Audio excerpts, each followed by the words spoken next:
Então, bom dia para vocês que estão nos acompanhando agora. Estamos começando mais um Tios 90, a nossa conversa semanal, que sempre estamos com pessoas aqui no monitor, cada um na sua casa, na sua região, na sua cidade.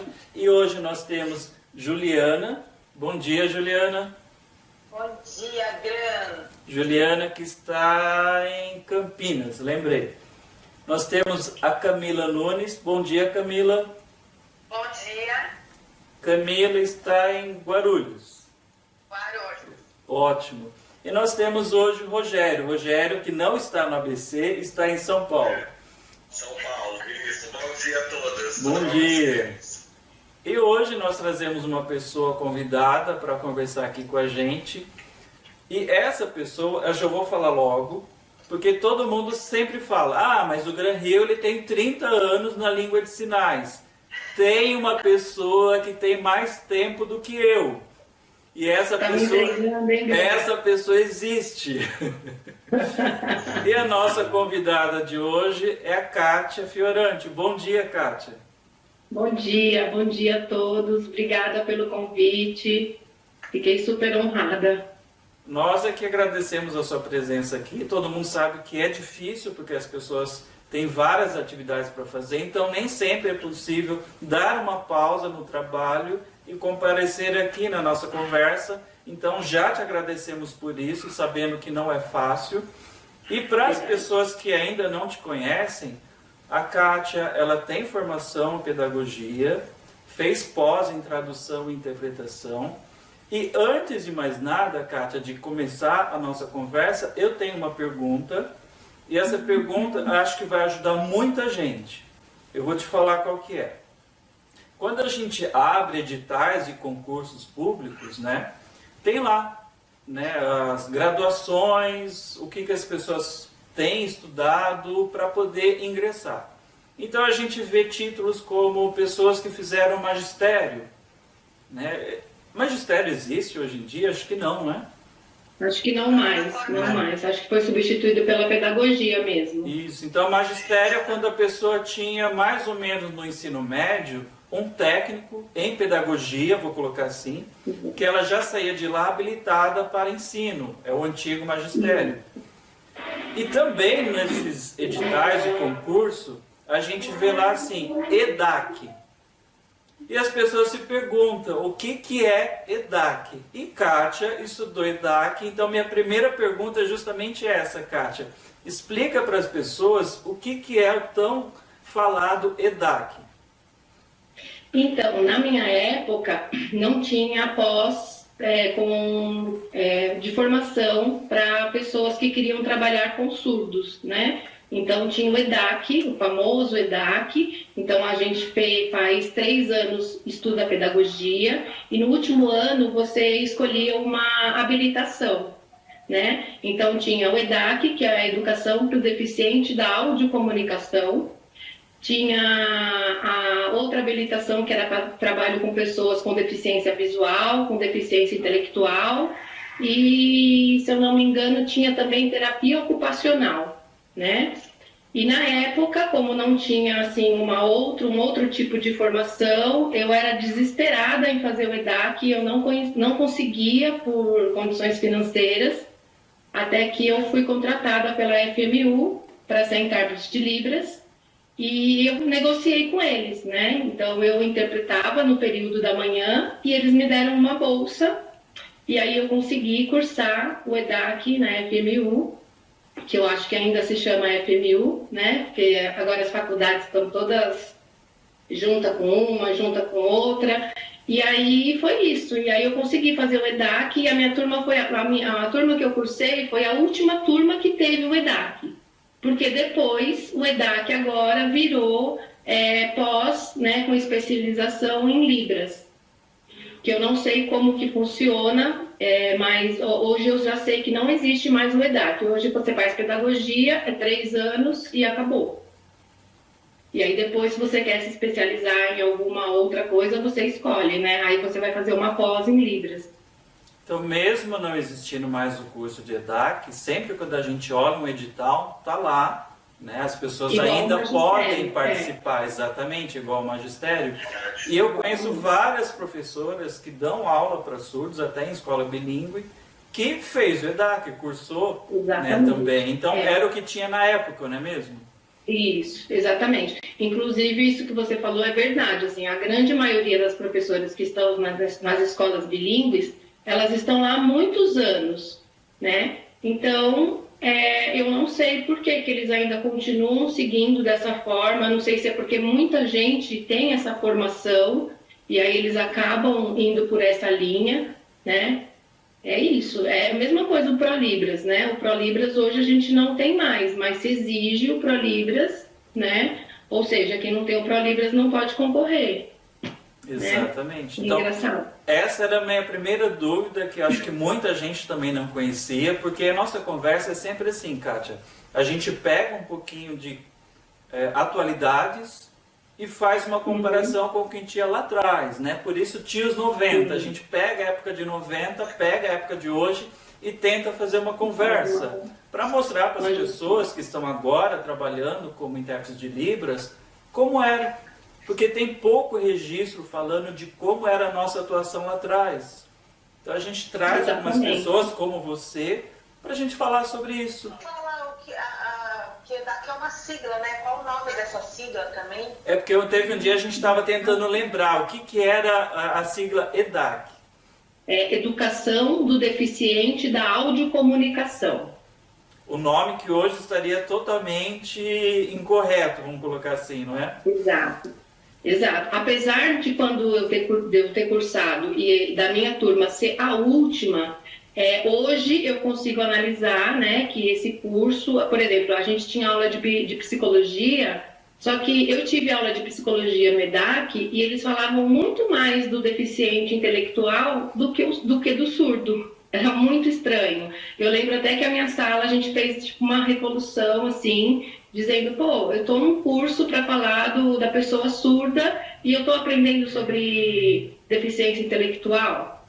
Né? E aí eu lembro que na metade do ano eles trocaram a professora de psicologia, porque nem eles tinham assim informação, né, de fato assim para passar, né? Então, graças a Deus, muita coisa mudou de lá para cá e hoje a gente tem várias formações excelentes, né? Letras Libras, singularidades, a gente tem um monte de coisa aí que hoje quem está começando tem que aproveitar, porque antigamente não tinha. E na FMU a última turma foi em 2005, que foi quando eu me formei, o Gran Rio foi na minha formatura, não sei se você lembra, Gran.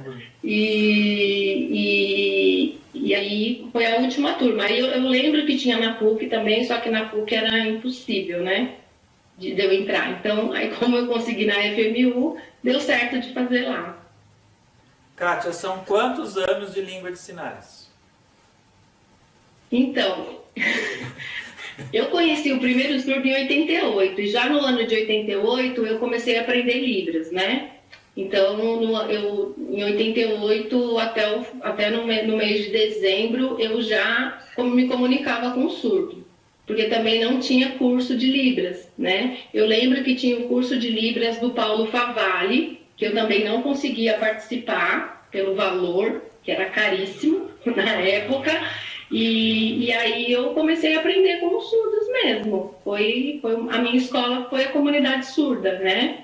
E depois, aí conheci a Associação dos Surdos de Santo André, que também foi faculdade, né, que eu me infiltrei ali na comunidade, e era muito nova, né, tinha o quê? 16, 17 anos, muito nova, então acabei aprendendo tudo ali com eles, gíria, palavrão, a formação das frases, tudo aprendi com eles lá. E aí depois que eu consegui fazer a faculdade muito tarde, assim, em comparação com outras pessoas, né? Então eu me formei, eu já tinha mais de 30 anos, foi quando eu me formei na graduação. E aí depois eu falei, eu preciso continuar, né? E aí quando abriu Singularidades, eu fiquei desesperada, mas aí também não dava. Aí quando abriu a turma 5, eu falei, não, agora vai ou racha. E aí foi, ainda bem. né? Porque foi maravilhoso, foi um super aprendizado para mim. E a gente vai fazendo curso, né? Vai indo aqui, indo ali, a gente não pode ficar desatualizado, né? Ainda mais eu que tenho a Caicá, se eu ficar desatualizada, eu fico para trás. Então, a gente vai se atualizando, né, com os colegas aí, esse tempo de pandemia, então, foi um aprendizado, assim, enorme, né? Assisti todas as lives, ainda assisto quando possível, Febrapios, tudo que tem, Tios 90, estou sempre ligada, assistindo, porque é um meio da gente ter informação, né? E é isso que eu vou fazendo. Aprendo com surdos tudo relacionado à tecnologia, porque eles são ótimos, né? Então, a gente vai aprendendo. Eu posso testemunhar esse lado de Kátia, porque é o seguinte, antigamente tinha a comunidade surda aqui em São Paulo, aliás, lá em São Paulo, e a gente era muito novo, a gente tinha muito medo da associação de surdos, porque era tudo muito fechado. Não é como foi depois, ela foi se abrindo, as pessoas foram sendo recebidas. Antigamente não. Eram comunidades, associações que era só de surdo. Era difícil o ouvinte, né, ter acesso. E a gente tinha muito medo. E Kátia era a única pessoa corajosa que ela ia até lá na Associação dos Surdos e a gente ficava assim admirado. Como ela consegue ter essa coragem? Então, olha a diferença de antes para hoje. Verdade. Hoje a gente tem aqui em São Paulo, a gente tem a Associação dos Surdos de São Paulo, né? Que fazem das tripas corações para se manter. Mas na época, se eu não me engano, nós tínhamos 5 associações, né? Que estavam funcionando. A única que não tinha uma sede assim eu acho que era até uma associação que era em Osasco, acho que era a Regina que sabe mais sobre essa outra associação. Mas nós tínhamos umas 5 associações em São Paulo, e aí eu comecei a frequentar, que foi a que eu conheci primeiro, que foi a Associação dos Surdos do ABC, né, que ficava em Santo André. E realmente, para mim, foi uma super escola. Lá, na época, a Neuza, a mãe da Andréa Venancino, se tornou presidente da associação, e como eu tinha muito contato com eles, eu acabei sendo secretária, e aí foi, né? Fazia ata daquele jeito, sem saber, sabe? Nem sei se tem registro disso ainda, mas era muito, muito, muito bom. E assim, a gente conhecia surdos de todo o Brasil, então tinha lá uma festa do chopp, aí tinha desfile de Miss, né? Era muito legal, assim, era bem diferente do que é hoje, né? Mesmo porque também não tinha toda a tecnologia que tem hoje, né? Então, mas assim, eu me sinto privilegiada de ter participado de uma associação, e depois quando a Associação de Santo André fechou, eu comecei a frequentar a Associação dos Surdos de São Paulo, a SSP, né? Também fiz vários trabalhos lá com os surdos, né? Faço até hoje alguns quando é possível, mas é isso. Infelizmente, hoje a gente tem somente a SSP, que ainda não tem sede, mas eu ainda tenho esperança. Tomara. Rogério, agora sim. Bom dia, Kátia, tudo bom, querida? Como é bom ouvir o seu relato, né? E como é bom conseguir fazer uma viagem histórica aí, né? A gente consegue ver o que aconteceu, né? A partir da retrospectiva, né? Você vivenciando a história e hoje você podendo ter a perspectiva de futuro. E eu quero te fazer 3 perguntas baseadas nesse seu relato inicial, ok? Primeiro, o porquê aprender língua de sinais, né? Numa época onde, não sei se você tem parentes surdos, que aí também já vai diante da primeira pergunta, né? O porquê de você aprender língua de sinais, o que te motivou, né? Qual foram esses primeiros passos? E dentro desse período, eu quero te fazer uma pergunta em relação ao aprendizado da língua de sinais. Você disse que, né, teve uma imersão na comunidade surda, isso é muito bacana, isso é muito legal. E os cursos na época, né, quando eu iniciei alguns anos depois que você, para mim já estava um pouco mais estruturado, né? Mas como é que foi aprender Libras nesse período? E a terceira pergunta corrobora com esse questionamento. Hoje, você sendo uma você sendo uma pedagoga, intérprete profissional, tendo um instituto de cursos, né? Como que você hoje consegue fazer um comparativo metodológico e didático do ensino da Libras desse período para esse período que você, então, aprendeu? Beijo. Entendi. Bom, por que eu quis aprender Libras? Eu também não sei. Até hoje as pessoas perguntam por que você aprendeu Libras tão cedo? Não sei. Eu fazia parte de uma... Eu comecei na esfera religiosa, como quase todos da época, né? E aí eu lembro que teve um encontro gigantesco no Parque do Ibirapuera, e eu estava junto com a Carla, minha irmã, e aí de longe, assim, eu vi várias mãos super se mexendo. Eu falei, nossa, que estranho esse povo todo se mexendo. Aí lá vai eu, né?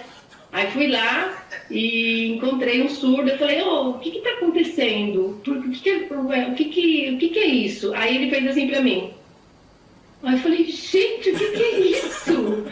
Aí veio uma mulher falar comigo, ela me explicou que eles não ouviam e eu não conseguia entender. Eu falava assim, como assim eles não escutam? Ela falou, não, aí ela tentou explicar, coitada, do jeito dela, né, daquele jeito que as pessoas explicavam na época, meio sem saber também. E aí ela falou, não, eles usam uma outra língua, eles não falam, eles conversam pelas mãos, tal. Eu falei, tá bom. Aí eu falei para ela, e como que eu aprendo isso? Aí ela falou assim, olha, você tem que ir lá no espaço onde eles se reúnem e ficar lá sentada. Aí eu falei, tá, onde que é? Ela falou, é lá no Paraíso. Eu falei, tá bom, eu vou. Aí lá vai eu, né? Fui lá e assim, só tinha surdo. E só tinha ela de ouvinte porque ela era casada com surdo. E aí eu falei pra ela, mas eu já tinha ficado apaixonada, acho que assim, não sei explicar muito bem o porquê, mas eu queria aprender. Aí ela falou, olha, você senta aí e você fica assistindo. Só que eu não entendia nada. Aí a famosa música da Xuxa, né, A de Amor, B de Baixinho, lá, consegui aprender o alfabeto. E aí eu só me comunicava pelo alfabeto, né? E aí, assim, eu era a chatona daquele lugar. Porque aí eu escrevia para eles, copo, qual sinal? Era só isso que eu sabia fazer. Aí eles ficavam, copo. Aí quando eu chegava, eu lembro que eu via algumas expressões assim, né, de... Lá vem a pessoa que pergunta. E aí eu fui perguntando, e aí foi indo. E aí quando eu me vi, eu já estava lá fazendo interpretação. E aí foi indo. Aí começou a chegar outros intérpretes, aí conheci também o Gran Rio na época. E a gente foi trocando, foi buscando, e foi assim que eu aprendi. Mas como que eu marcava? Eu tinha um caderninho que eu marcava os sinais. Eu não sabia que eram os parâmetros, né? Mas hoje eu sei, e eu marcava, assim, por exemplo, o sinal ter. Eu marcava, só eu entendia. Letra L no peito, né? Aí eu já sabia que era ter. Então, foi assim que eu aprendi. E aí eu falei para Carla, logo em seguida, eu falei, Carla, você tem que ir lá comigo, porque com quem que eu vou conversar? Aí ela falava, você é louca, você... Aí eu falei, não, você tem que ir. E ela foi. E aí, eu com ela em casa e depois com os surdos, né? E foi isso. Foi assim que eu aprendi a Libras. E aí, assim, hoje eu vejo os surdos, né, super formados, extremamente técnicos naquilo que eles se propõem a fazer. E na CAICA hoje, o que eu prezo muito é que os professores de Libras sejam surdos, por causa da minha experiência mesmo, né? Então, na CAICA, todo o curso de Libras, o professor, ele é surdo. Tanto os cursos que a gente tem na CAICA, quanto os cursos que a gente oferece em company. Então, às vezes, eu já perdi muito curso dentro de empresa pelo professor ser surdo. Não, mas eu quero um professor ouvinte. Não, na CAICA nós não temos.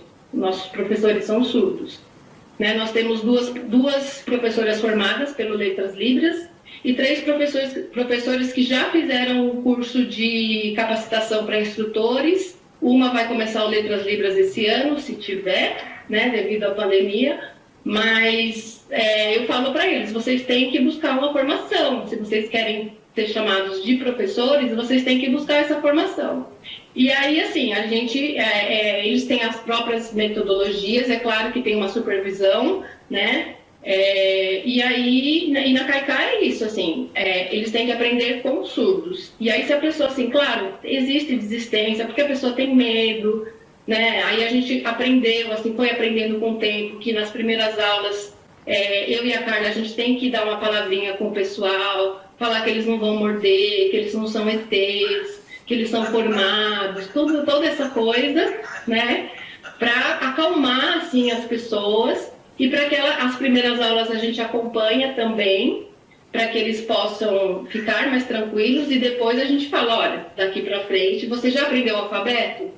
Se vira, vai comunicar com a professora no começo pelo alfabeto e pergunta o sinal. Então, querendo ou não, claro que não é da forma que eu aprendi, mas eu acabo passando isso para as pessoas, porque quem quer aprender tem que perguntar e tem que usar, né? Se a pessoa fica ali só assistindo, ela não vai conseguir aprender. Ela tem que mostrar as mãozinhas dela e pôr a mão na massa, né? Você falou do papel dos surdos, ok. Mas e didaticamente, com a parte pedagógica, como que isso se estrutura pela sua experiência e como que está passando hoje?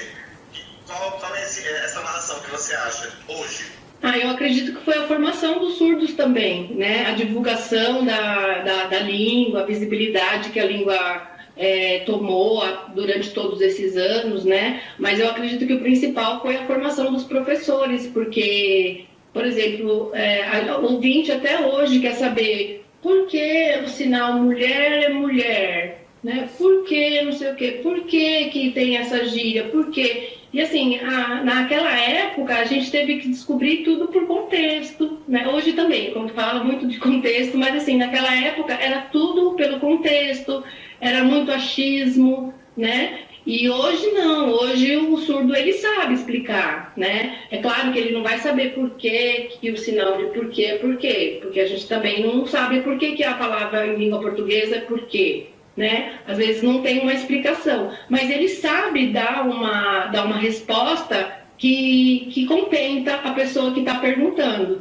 Então, eu acho que a formação dos professores, assim, ajudou muito, né? E aí eles vão desenvolvendo uma metodologia que eles já na experiência anterior já sabem, então o ouvinte pode me perguntar isso, dessa forma que eu ensino fica mais fácil para o ouvinte aprender, ou dessa outra forma eu vou usar essa dinâmica que é visual e ele não vai esquecer, né? Então, eu acho que isso que mudou. Então, eu acho que naquela época a gente aprendia muito sinal, e a gente só aprendia depois a como usar esse sinal. Hoje, eu acho que as pessoas já aprendem o sinal utilizando ele dentro de uma frase, de um discurso, né? Isso, exatamente.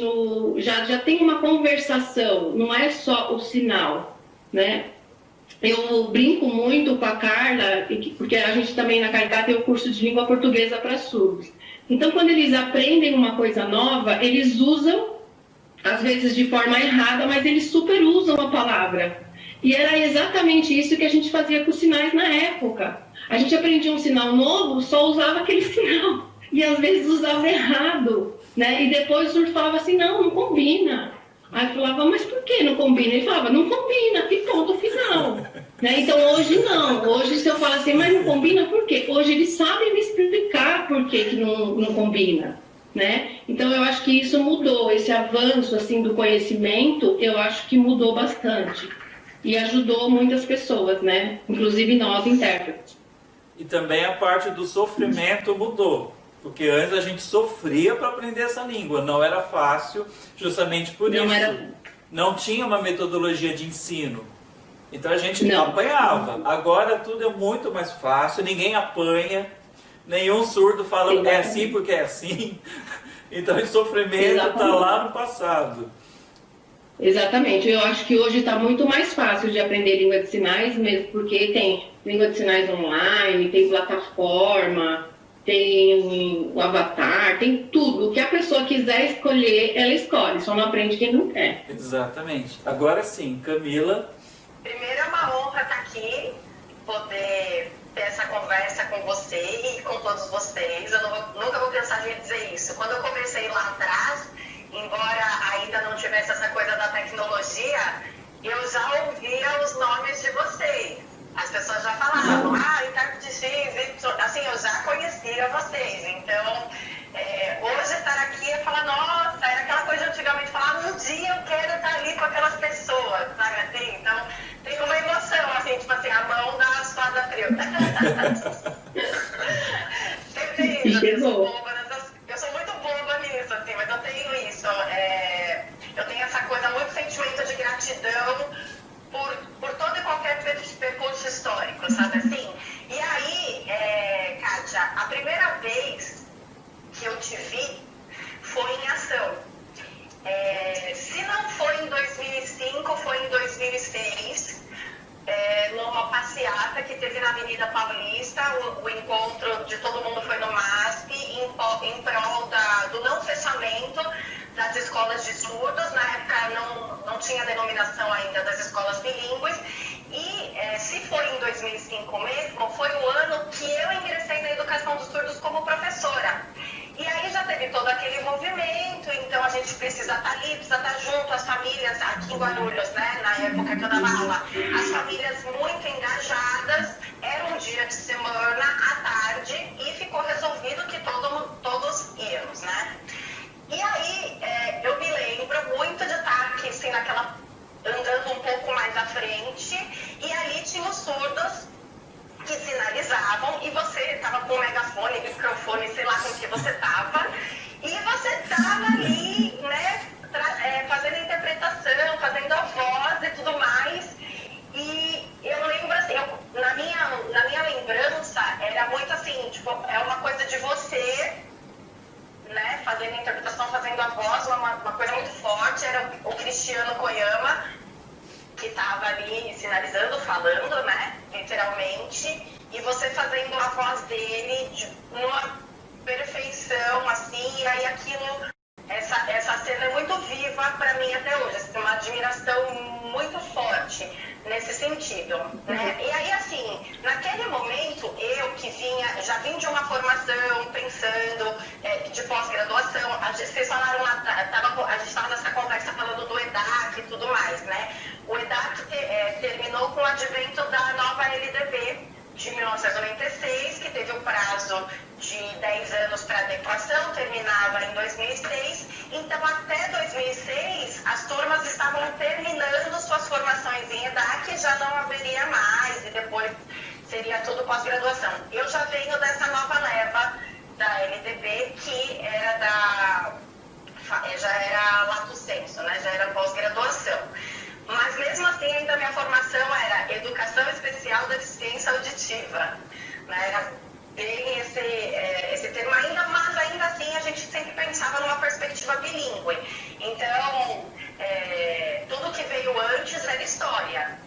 Então eu falo assim, que para os dias de hoje, a minha formação ela foi mais Nutella. Ela foi mais do que é ideal, embora eu conheça um pouco da história, tudo mais. Não deixa de ser, é verdade, né? Quando eu ingressei no trabalho em Guarulhos, imagina, já tinha surdo comigo na sala de aula, o Cristiano era instrutor. E aí é que tá, aí terminou a passeata, enfim, na escola encontrei Cristiano, e eu falei, Cristiano, quem era aquela intérprete que estava fazendo sua voz, pelo amor de Deus? E aí era um novo movimento, assim, que eu estava vendo, e que tinha a ver com o que eu quero, assim, falar, né, que eu quero que você discorra sobre isso, tem a ver com a questão da militância também. O que acontece? Lá em 2005, a lei da Libras era uma mocinha jovem de 3 anos, uma criança de 3 anos, a lei da Libras, né? A gente ainda não tinha uma lei para tratar das questões dos intérpretes. Então as coisas, elas discorriam, a gente não tinha nenhuma portaria que falasse assim, bom, então a partir da lei da Libras vamos discorrer sobre todas as questões, tudo como temos hoje.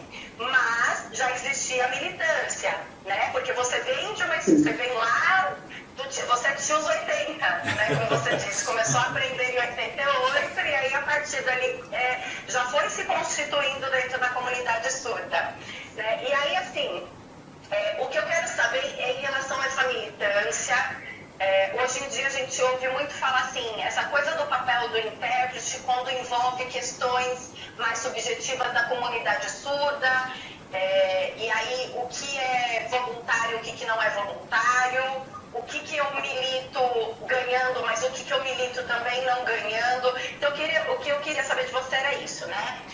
O que me marca, em relação a você muito, essa primeira visão que eu tive sua, uma intérprete na rua, ali nos interesses da comunidade surda, do qual nós também fazemos parte, né? Mas ali militando, lutando, batalhando, e tinha a ver com as questões da educação também.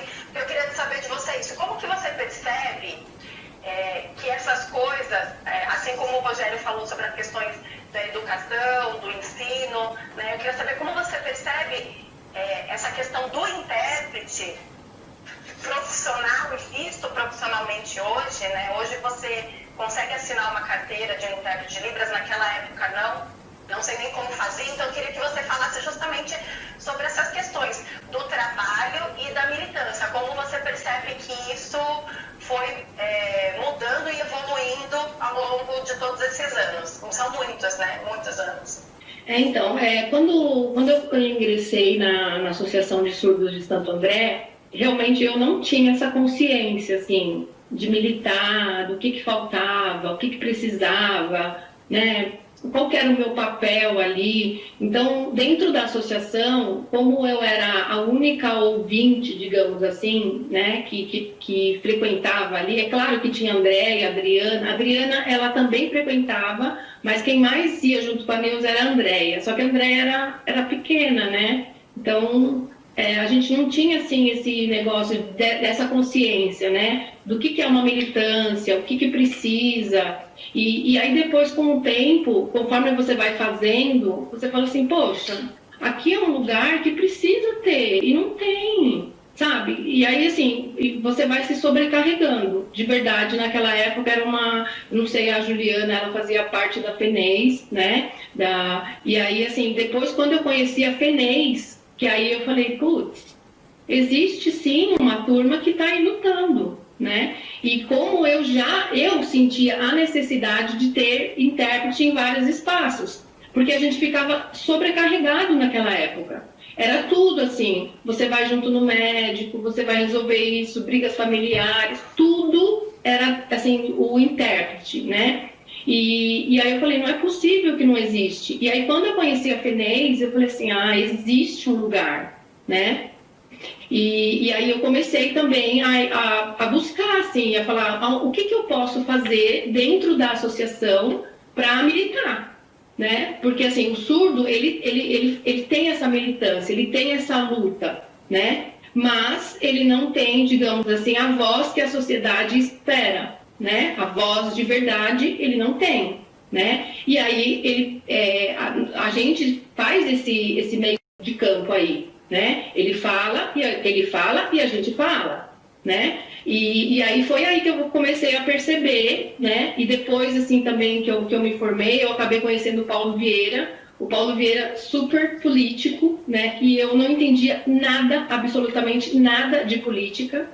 E aí ele começou a falar para mim, ele falou assim, não, olha, na associação aqui dos surdos de São Paulo, a gente entregou um documento para a FENES, e a gente vai fazer parceria com a FENES, e não sei o quê, e aí mandava um monte de texto para eu corrigir, mas eu não entendia muito bem ainda qual que era o papel do intérprete, a não ser interpretar, né?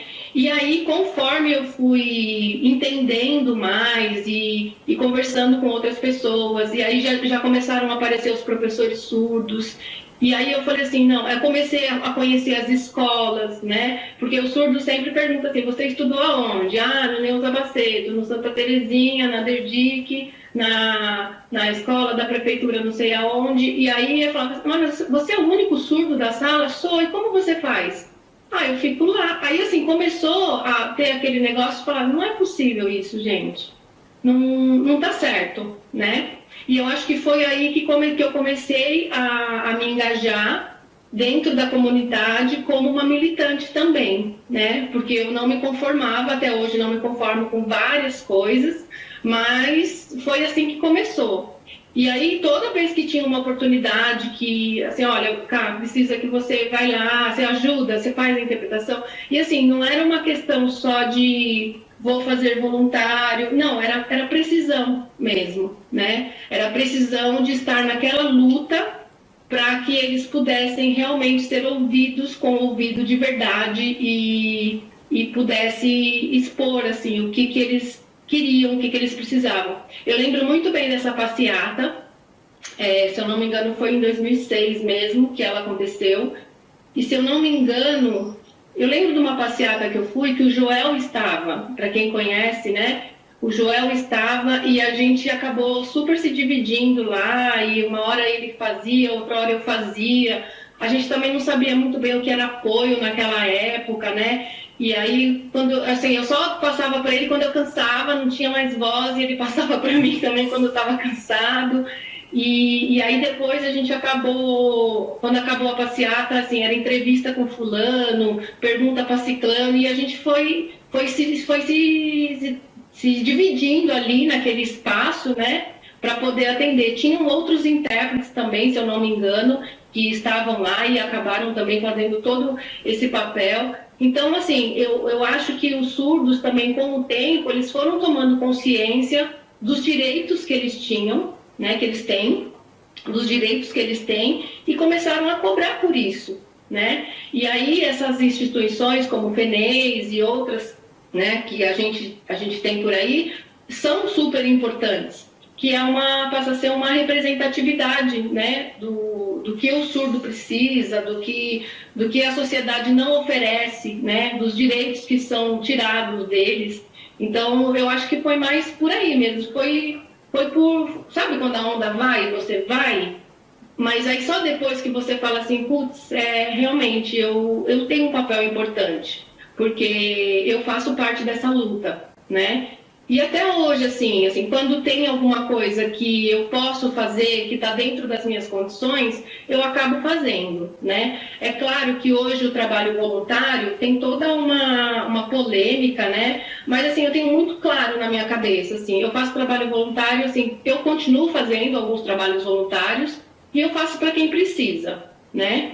É claro que se algum partido político me pedir um voluntariado, eu não vou fazer. Se o governo me pedir, não vou fazer, sabe? Então, assim, eu acho que cada intérprete, ele tem que ter claro, assim, o que eu faço de trabalho voluntário e o que eu não faço, né? Eu tenho essas restrições, assim, não, isso eu não vou fazer. Mesmo que o surdo chore, esperneie, não, isso eu não vou fazer, porque me afeta. Né? Então, eu acho que hoje eu posso escolher, porque naquela época a gente ia, e você acabava não percebendo, né? Porque era uma época muito paternalista. E hoje já não é, a gente já não vê mais dessa forma. Então, hoje em dia eu escolho, não, isso eu vou fazer, isso eu não vou fazer. Né? Às vezes o surdo fala assim, olha, ele explica a situação dele, né? E a gente também tem que avaliar, porque ainda existe muito oportunismo. Então, assim... eu vou de acordo com o meu coração, né? Então, assim, eu acho que isso aqui tá certo, eu vou fazer dessa forma, e esse trabalho eu faço voluntário, mas esse daqui eu não vou fazer, não. Né? Então, acho que hoje a gente tem a opção de escolha, e a gente é profissional, nós temos uma classe hoje em dia, que luta por muita coisa, que é muito difícil de pôr em prática, e aí, assim, eu não quero desonrar essa classe, sabe? Então, tudo que eu posso fazer para que eu permaneça nos meus princípios, eu faço. Isso. É bom a gente ver essa construção, né? Como tudo teve um período que foi se alterando até chegar no que é hoje. Por isso que essas conversas, elas são importantes para resgatar e a gente ter algum registro de como era, porque senão se perde. A gente não tem nada falando de coisas que o intérprete passava, coisas que ele não tem isso. Então, por isso que eu sempre falo que se outras pessoas quiserem fazer esse mesmo trabalho que nós estamos fazendo de resgate da história, que façam, porque é muito importante isso, não é verdade? Sim, é verdade. Para fazer as atas desses encontros aqui, dessas lives de 90, porque isso é registro da história, né? Quando a Kátia começa, quando cada convidado, a Kátia começa a contar registro vivo, são coisas que aconteceram e que quem está chegando agora não tem a menor ideia. Olha aqueles registros muito assim do que foi cada etapa, enfim, mas esses pormenores que são tão significativos, né? Você pensar esse processo, eu não sabia que eu estava exatamente militando, eu estava lá. Ele me pediu, eu tinha que fazer, eu não tinha essa reflexão. Olha como isso mudou, foi desconstruído. Hoje você entra no mundo da interpretação, como carreira ou como curioso, o que quer que seja, esses temas eles já ficam te permeando. Você já ouve isso já está presente nas conversas. Seja na rodinha de surdos, seja na rodinha de ouvintes, seja na rodinha de surdos e ouvintes. Isso já está presente. E não era, né? Você perceber como isso foi construído, é o registro da história viva. Maravilhoso. Mas, Cá, o bom de tudo isso é que você comentou em ata. Nós não temos uma ata escrita, mas todas as entrevistas, todas as lives estão sendo registradas no YouTube. Então, esse material, sim, está sendo uma forma de registro. E de uma outra forma, né? Eu gostaria de fazer a minha pergunta / contribuição com a Kátia também, porque enquanto ela ouvia aqui, enquanto ela falava, aliás, eu ia ouvindo e fazendo também um passeio histórico, né? Lá atrás também, de quando eu comecei. Me lembro de quando a primeira vez que eu fiz um teste para poder ser intérprete de um evento foi na DEDIC, isso foi em 98, lá em 99 teve um evento da FENES, eu acho que foi aí que nós nos conhecemos. Logo na sequência eu fui trabalhar na FENES, enfim, nós tivemos um encontro em meio a essa militância, em meio a esses eventos que a FENES fazia, que a DEDIC fazia, e ouvindo o relato da Kátia aqui, como é gostoso, né, ouvir esse discurso e ouvir esse nível de consciência que você traz hoje, né, de um passado que te formou, que fez você ser quem você é hoje, todas as coisas boas e ruins pelas quais o seu histórico passou, você teve que viver isso, vivenciar isso e estar aqui hoje. Né? A gente tem é interessante que a gente vincula muito a sua imagem ali à amizade, ao contato, com a comunidade surda, aquela coisa da confiança. Né? Quando a gente vê, por exemplo, já a sua relação com o Paulo Vieira, o quanto ele confia em você, o quanto as relações construídas são fortes, são enraizadas. E a minha pergunta, Kátia, para você vai assim, hoje, como que você vê, como que você entende esses novos profissionais que estão chegando na área, essas novas relações que estão sendo estabelecidas, claro, até por um tempo diferente que a gente vive, mas são coisas diferentes em relação ao passado. Como que você entende? Como que você, até na sua mente, né? Poxa, é diferente, precisa ser diferente, mas isso não pode deixar de acontecer, mas isso precisa... Como que você enxerga e como que você até conversa com essa nova geração de profissionais que está chegando, não passou pelo que você passou, pelo que nós passamos, mas que está aí chegando na categoria hoje para trabalhar, para, enfim, desenvolver um percurso profissional? Então, no começo, Ju, quando depois que eu tomei toda essa consciência, depois da minha formação, né, na Caicar a gente tem, na verdade, é que agora com essa pandemia a gente teve que reestruturar um monte de coisa, então esse curso está sendo um dos que estão sendo reestruturados, né? A gente teve, antes da pandemia, né, tem o antes e tem o depois, mas antes da pandemia a gente tinha o curso de técnicas de interpretação. E aí a gente recebia públicos, né, de pessoas que estavam iniciando. Claro que elas tinham que ter uma fluência na Libras para poder fazer esse curso, né? E aí, assim, o que eu percebo é que muita gente, assim, ainda não entendeu o que é ser um intérprete de Libras, né? Então, tem gente que nos procura e fala assim, ó, com esse curso, eu vou poder aparecer na televisão? Aí fala, não, mas não é o curso que vai fazer você aparecer na televisão, né? E aí, assim, é bem complicado, né? Então, assim, eu vejo que existem pessoas que estão querendo entrar na profissão e acham aprender a língua. É lógico que a língua, ela é primordial, né? Porque se você não aprender, você não se comunica. Só que não é só a língua, né? Hoje nós temos um código de ética, né? Nós temos uma federação.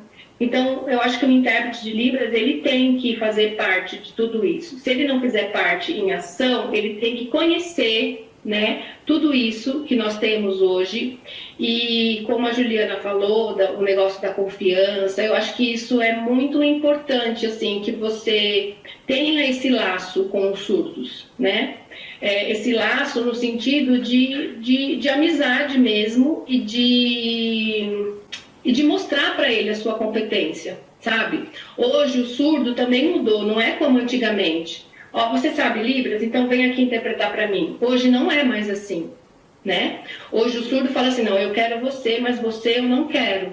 E ele tem os motivos dele, né? Então, eu acho que o intérprete hoje, quem está querendo entrar para essa profissão, tem que se preocupar com a língua, mas tem outras tantas questões que ele tem que se preocupar para se tornar um intérprete, que, assim como em outra profissão, né? Então, assim, eu quero ser médico e pronto, vou lá, curso medicina. Não é só isso também. Eu acredito que toda profissão, ela vem carregada de vários fatores que te tornam um profissional. Então, o intérprete de Libras é a mesma coisa, né? Você vai lá, faz um curso de técnica de interpretação, tem tudo um passo, né? Aí depois você gostou, você acha que é legal, você começa a entender, aí você vai buscar uma graduação, uma pós-graduação, e vai nesse caminho, né?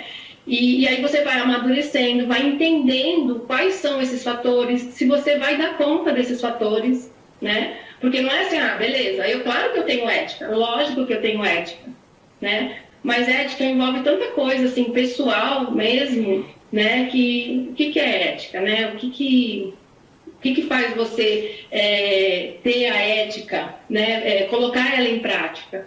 Então, eu acho que eu ia falar uma palavra que é um palavrão, mas eu não posso falar, mas assim, tem que ter tem que ser muito foda mesmo, viu? Pra você entrar nessa profissão, porque não é brincadeira. Não é bonito, não é, ai, que lindo, surdo, intérprete, vou aparecer na televisão. Não é só isso, né? Hoje a gente vê nossos colegas ali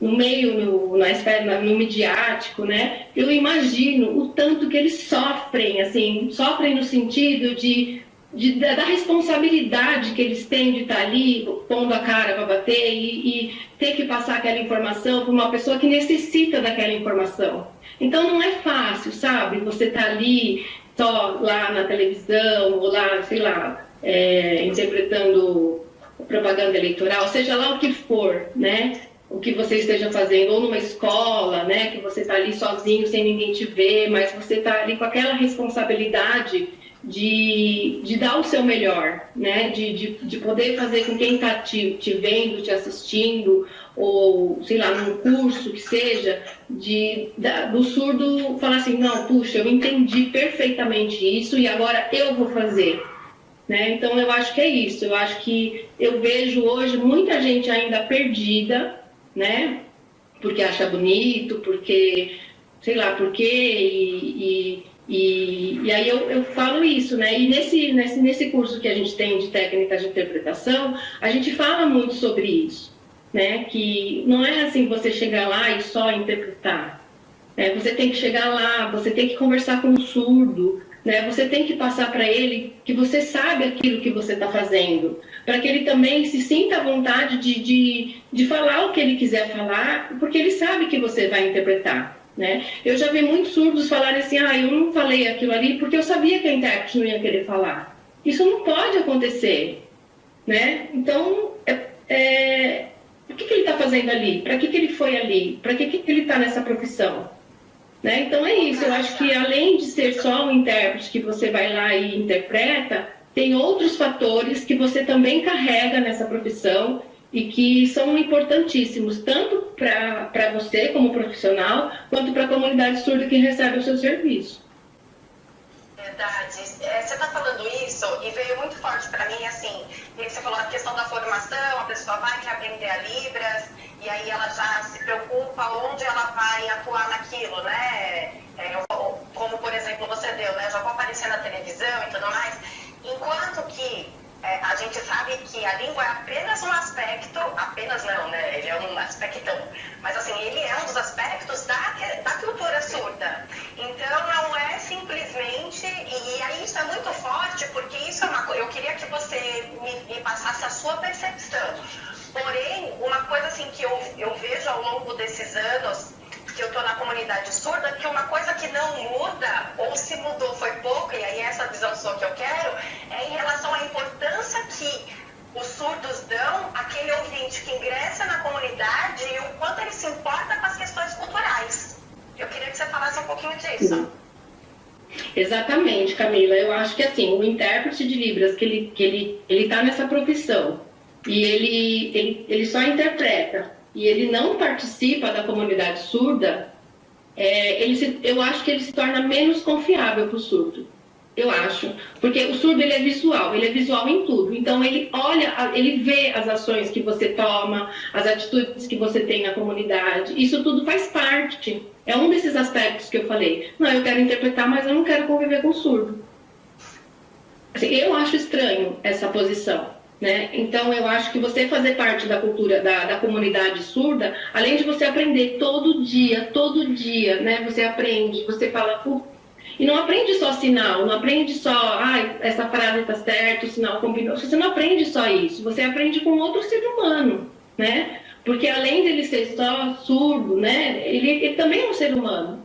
Então, eu acho que é isso, assim, eu vou fazer parte dessa comunidade, vou me envolver com essa comunidade, porque eu sou um profissional dessa área e é para essa comunidade que eu vou oferecer o serviço, né? Então, eu acho que é muito isso mesmo. Às vezes as pessoas elas querem aprender a língua porque é bonito, mas eu não vou lá na comunidade surda, eu tenho medo. No começo é normal isso dos ouvintes hoje, mas quem já procura, por exemplo, um curso de técnicas de interpretação, o mínimo que ele tem que ter é envolvimento com a comunidade surda, né?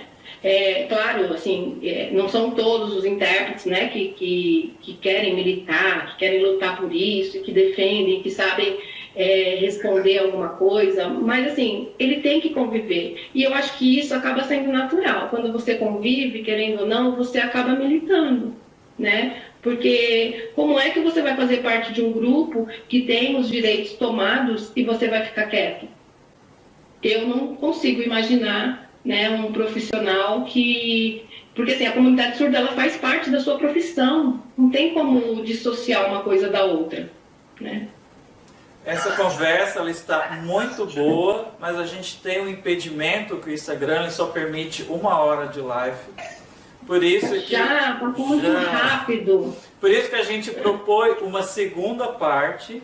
Essa segunda parte, vocês que estão nos assistindo, vão poder visualizar depois no YouTube. A gente vai colocar essa conversa que nós tivemos agora no Instagram e mais a parte que nós vamos ter tudo junto numa edição dentro do YouTube e também no Spotify. Então nós estamos presentes no Spotify também, através de podcast. Então todos vocês vão poder acompanhar essa conversa e a continuação dela. Então eu agradeço a todos vocês. Muito obrigado.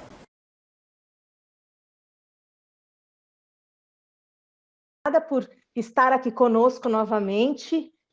Carlinha, irmã da Kátia, muito obrigada também por nos honrar com a sua presença. Gran, Camilinha, Regina. A Regina não pôde estar de manhã com a gente, estava trabalhando, teve convocação, mas ela está agora à noite com a gente. E daqui a pouco, creio que o Rogério também chega. E a Celina está cuidando do bebê dela, então hoje ela não pode estar conosco. Kátia, obrigada de novo.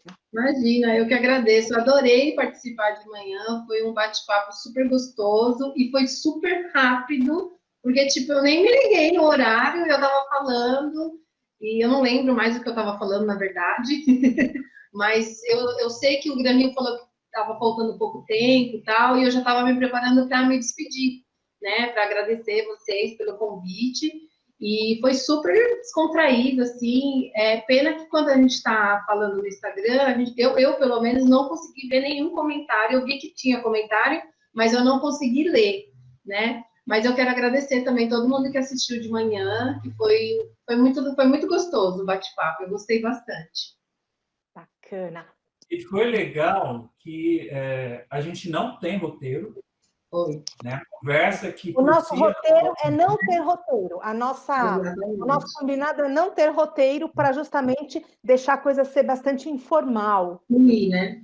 porque a proposta não é uma entrevista, a gente não chama ninguém para ser entrevistado, a gente tem de fato uma conversa e a conversa toma o rumo que ela tem que seguir, né? E que foi o que aconteceu de manhã. Agora, nessa segunda parte, eu queria direcionar um pouco essa conversa. Eu queria saber, por exemplo, vocês, né, Kátia e Carla, que tem a empresa de vocês, era tudo voltado para o presencial. Com o advento da pandemia, do coronavírus, que nada mais hoje em dia é presencial, tudo é na modalidade virtual, à distância, eu queria que vocês falassem para a gente como foi essa troca de realidade, porque são várias pessoas que também dependiam da interpretação presencial, pessoas que dependiam de alunos nos seus cursos de Libras, que hoje não tem mais. Então, qual é a receita para uma empresa de Libras sobreviver através dessa transformação, né, do não presencial? Para quê? Para que outras pessoas, outras empresas que por acaso estejam perdidas, possam, através do comentário de vocês, se direcionar. Então, era isso que eu queria. Granrio, meu filho, isso não vale. Você roubou da minha cabeça a pergunta. Aproveitando isso que você falou, era uma das perguntas porque eu tenho duas. Era uma das perguntas. Como que a CAICA Libras hoje, ela se reformulou, ela se reorganizou, e como que estão as ofertas dos cursos hoje? Que a gente acompanha. Eu não consegui fazer um curso do Fábio com vocês, porque eu tive trabalho, mas eu já me inscrevi. Eu sei que vocês já fizeram maquiagem com a Thaís e Pai, tem os cursos de Libras, tem o português para surdos, tem o técnica de tradução e interpretação, enfim, eu sei que vocês, todas as redes de vocês bombam mesmo, é maravilhoso. Aí, aproveitando essa questão do Gran Rio, eu gostaria de realmente saber quais são as ofertas hoje, como que a CAICA hoje está estruturada. Obrigada, Gran. Eu posso começar por continuar. Eu falo a parte da... Eu começo e você continua, ok? Tá bom, divide. Tá bom. Pode começar. Eu acho que o principal do que aconteceu com relação à pandemia foi a gente ser flexível, né? Porque nós tínhamos toda uma estrutura pronta para atendimento do público, das pessoas, de forma presencial, né? E aí, quando tudo começou, a gente falou, e agora, né? O que a gente vai fazer? Porque eu e a Kátia, tínhamos uma grande resistência, assim, em fazer online, por ser uma coisa que nós nunca tínhamos tentado fazer, porque o nosso público era presencial e as pessoas nos procuravam por ser presencial, né? Então, quando surgiu, a gente teve que sentar e falou, e agora, né? Como fazer? Então, que bom que nós temos um grupo de professores maravilhosos, que são super adaptáveis, que são os nossos professores que são surdos, né? E então, nós sentamos com todo mundo e falamos, gente, agora a gente vai ter que pegar e reformular tudo isso. Vamos ter que adaptar todas as coisas, todos os nossos cursos para online. Então, a parte de interpretação eu acho que foi uma passagem mais tranquila, porque algumas empresas já faziam a interpretação online, né? Então, eu acho que foi muito mais tranquilo do que os cursos. E depois, com relação aos cursos, nós tivemos uma pequena perda de alunos, porque alguns falam assim, eu comprei curso presencial, vocês estão me dando curso online? Infelizmente, né? A gente falou, não temos como cumprir com isso, mas não porque a gente não quer, mas porque o momento exige dessa forma, né? Então, a adaptação dos alunos não foi tranquila, tirando esses mais ou menos uns 20% que acabaram saindo. Alguns saíram e alguns tentaram se adaptar, mas aí eles tinham que desembolsar um valor para poder comprar equipamentos para eles, para melhorar, né? Então, com relação a essa parte de adaptação, acho que a gente conseguiu muito rápido, a gente, porque é nosso trabalho, né? A gente vive disso. Então, a gente teve que, vamos lá, gente, vamos correr e investir em equipamentos, né? Estão vendo a casa da Kátia, tem tudo. A gente montou lá um mini estúdio para fazer um monte de coisa. Então, e os professores, eles tiveram que comprar. Então, a gente teve que investir em algumas coisas para que continuasse com a mesma qualidade. Investir em fazer uma apostila digital, investir em fazer tudo digital, para que pudesse, então, permanecer com a mesma qualidade de antes. Então, com relação a essa flexibilidade, essa adaptação, a gente chegou dessa forma, né? Então, continuamos com todos os cursos, e as oficinas que nós temos tido, a gente tem sempre buscado trazer outros assuntos para o surdo, para a comunidade surda, porque a gente percebe que nós ouvintes temos tanto conhecimento de tantas coisas diferentes e não chega para eles, né? Então, a gente tem buscado isso, né? E tem sido super, super bacana. Os surdos têm adorado ter esse acesso a informações que eles não tinham antes, né? Então, com relação a essa primeira pergunta, é sobre isso. Aí a Kátia agora continua. Então, não só, a única coisa que eu queria complementar é que realmente foi um susto, assim, né? Que a gente falou assim, agora, realmente, o que a gente vai fazer? Mas, assim, como a Carla falou, foi muito rápido, né? Os alunos que estavam online, foram poucos, assim, que não se adaptaram. O restante super se adaptou. Os professores foram, assim, show de bola mesmo. E, assim, eu acho que um ponto que a Caicá sempre foi muito diversa, né? A gente nunca ficou, assim, só num segmento. Então, isso só ajudou a gente ter mais criatividade para criar novos cursos, né? O Fábio já estava trabalhando com a gente em outros cursos presenciais, e aí a gente foi só conversar, né? Fizemos uma reunião, e aí falamos para os professores, e aí, o que vocês querem oferecer? Né? Inclusive, no curso de Libras, algumas pessoas começaram a falar, mas parece que a gente está distante, não dá para treinar. Os professores, rapidamente, para cada turma de Libras básicas, criaram grupos de roda de conversa online, e eles não, assim, muito rápido, sabe? Toda semana tem uma roda de conversa, e eu falei para eles, eu não tenho como marcar com isso, porque isso não estava previsto no valor do curso. E eles, assim, não tem problema, a gente precisa segurar esses alunos. E aí eles... Menina, é justamente isso que eu quero perguntar, sobre a questão das estratégias nesse momento de situação de aulas online. Por que eu estou falando isso? Porque nessa coisa assim, do ensino de Libras, dos cursos de Libras, o online sempre foi extremamente polêmico. Uhum. Sempre. Até uma semana antes de tudo isso acontecer, a gente julgava no sentido não muito positivo. A gente sempre falava, não, gente, vamos lá, tem que ser presencial, você tem que estar ali com o surdo, você tem que ter essa troca, é na prática que você consegue, né? E aí, de repente, tudo mudou. E quais foram as estratégias que, assim, vamos fazer isso se tornar eficiente, vamos fazer com que novos pensamentos, novas estratégias façam com que os alunos, né, online aprendam.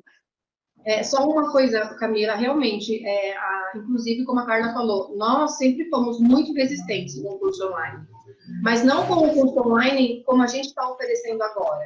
Um curso online gravado, né, que você manda para a pessoa e ela estuda, e aí você não sabe se ela realmente aprendeu ou não, né? Então, a gente não oferece esse tipo de curso. A gente oferece com o professor ali, igual a gente está fazendo aqui agora, né? E aí o professor, e assim, os alunos têm super paciência. Por quê? A gente usa o Zoom gratuito. De 40 em 40 minutos, ele cai.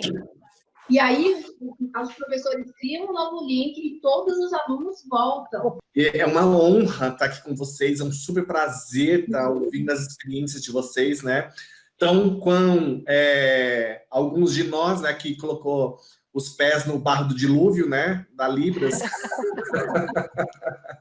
Mas eu quero dizer em relação à plataforma, né, que a gente estava falando do Zoom, tem o Zoom pago, que aí você tem milhões de opções, né, muito bacana. Só que tem uma outra plataforma que é gratuita, que inclusive, eu dou aula para essa plataforma, é o Jitsi. Ela não cai. Eu já cheguei da aula de 3 horas e meia, aula na pós-graduação, e ela não cai, e é gratuita. Então, fica aí a dica para vocês. Então, mas falando nas estratégias que a Camila comentou, Isso. Os professores tiveram que trabalhar, se reorganizar e criar dinâmicas visuais para a plataforma. Mais do que nunca visuais. Mais do que nunca. Então, assim, a nossa sorte mesmo foi que eles estavam super dispostos, mesmo porque eles também estavam precisando, né? E aí eles adaptaram todo o material que era usado no presencial. Inclusive, agora eles estão retomando várias oficinas que a CAICA ofereceu alguns anos atrás, presencial, que eles estão retomando. Flaviana já está lançando aí oficina de datilologia para quem já fez o curso básico. Então, eu falei para ela, mas e aí? A Flaviana é patrimônio da CAICA, né? A Flaviana é. E aí eu falei para ela, eu falei, mas e aí? E aí ela me mostra todo o material, a gente discute junto, né? E eu falei para ela, olha, eu não entendi como que é. Aí ela muda, então ela faz meio que uma oficina assim comigo, ou com a Carla, ou com nós duas, dependendo do tempo. E aí a gente vê e fala assim, não, acho que agora vai. E aí ela fala, não, então pode soltar dia e horário, para quem que é o público, essas coisas. A CAICA deixa eles muito livres para escolher. Uma questão que a Camila Nunes coloca, por ser professora, por ser pedagoga, por ser, na verdade, uma educadora, ela coloca uma questão extremamente importante aqui, que é a adaptação do professor frente ao universo virtual. Uhum. Eu prestei concurso, né, numa instituição em Santo André, numa outra faculdade, passei, estou lá para assumir minhas aulas, foi lá, tomei posse do cargo, vamos trabalhar, pandemia. E aí, vamos para frente do computador. Frente do computador. Então, eu que sou o professor da presencialidade, eu tive que virar um youtuber. E aí, nesse caso, queridas, bato palma para vocês. Por quê? Porque é um trabalho muito intenso. Porque eu, como professor ouvinte, eu tive que fazer em 3 dias, eu tive que me lançar Whindersson Nunes. Eu tive que ser youtuber da noite pro dia, gente. Fala, galera! Todo mundo tá virando meio blogueirinho nessa pandemia. Não, hoje cedo Não, gente, o Gran Rio, ele é todo, né? Pessoa super... Ele é formal, ele é todo certinho, né? Todo assim. E a gente no Skype, a gente mandava coração, mandava carinha. Aí, o Rogério do Rock foi comentar alguma coisa da luz dele, ele escreveu no chat e ninguém sabia que aparecia na tela. Aí ele começou a aparecer na tela, a gente começou a colocar um monte de hashtag na tela. O couro comendo no Skype e o Gran Rio assim. E a gente fazendo a festa. Muito engraçado. Dependendo do que a Kátia respondia. Deixa essa parte. Olha, Guerreiro, não corta essa parte, porque isso é muito engraçado. Eu acho ótimo essa participação de vocês para justamente mostrar que as coisas estão acontecendo, cada um faz o que quer, porque cada um está na sua casa. Isso é a riqueza do momento. Não ser tudo seriedade, não ser tudo brincadeira. Uma mescla das duas coisas. Isso é fantástico e chama as pessoas, né? A gente sai da formalidade, porque eu estava falando, lives hoje em dia são várias, muitas delas são naquela formação. Vamos formar o intérprete, aquela coisa assim, pedagógica. Vamos estudar. A nossa proposta não é essa, a nossa proposta é conversar, a nossa proposta é que outras lives também surjam, né, para dialogar, para brincar, né? Eu sinto falta de lives que brincam, como o Surdo fazem vários tipos de lives super divertidas, né? A gente ainda não tem essa liberdade, a gente é meio formal. Então, quando vocês saem da formalidade, eu fico muito contente, sabe? Não caracteriza o nosso programa, isso é ótimo. Agora, fugindo um pouquinho disso, uma colocação que eu queria passar para vocês e ouvir o comentário de todos vocês, é uma coisa que há algum tempo já me preocupa, eu acho que eu comentei alguma vez, né, com vocês, dessa minha preocupação, né, em vista dessa pandemia, são aqueles intérpretes, aqueles profissionais que estavam contratados, né, e não tem mais aula presencial, ele perdeu seu contrato, aquele intérprete que só atuava por horas, aquela empresa não está chamando aquele intérprete, então ele está sem trabalho. São várias pessoas que estão nessa situação, a gente sabe que o Brasil é muito grande, sabe, em várias regiões a situação está muito difícil, e isso tem me causado uma preocupação muito grande. O que se tem feito para que alguma coisa seja feita em apoio a esses profissionais que estão sem trabalho, porque conta chega todo mês. E se você não tem nada entrando, como que fica essa situação desse profissional? Eu gostaria que houvesse um engajamento, uma única proposta que seja, de apoio a esses profissionais e, pelo menos, identificar quem são eles, né? Como que está a sua situação hoje? Então, é difícil a gente saber até quando essa situação vai, mas isso me preocupa muito, é a situação do outro. Uhum.